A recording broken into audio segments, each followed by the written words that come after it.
ఇది ఏది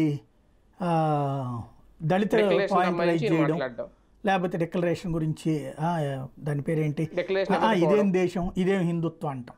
ఈ మూడు డిక్లరేషన్ అది తప్పేం లేదు. డిక్లరేషన్ అనేటటువంటి పాయింట్ అయితే సెల్ఫ్ గోల్ కాదు, తెలుగుదేశం వేసిన ఎత్తులో పడిపోవటం. అదే సందర్భం ఈ మూడు పదాలు మాత్రం చక్కగా ఆ గుళ్ళో ఏ దళిత వివక్ష లేదు కానీ దాన్ని రైజ్ చేశారు.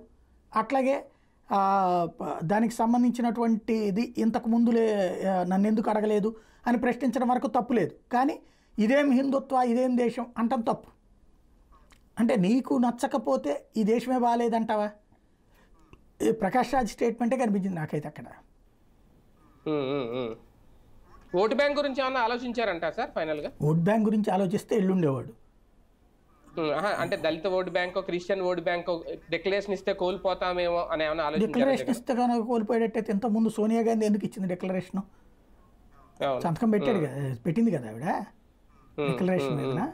కాబట్టి అవి అనవసరమైనటువంటి మా ఆలోచన అది కాదు. నాకు తెలిసి అయితే ఆ ట్రాప్లో పడ్డాడు అంతే ఆయన.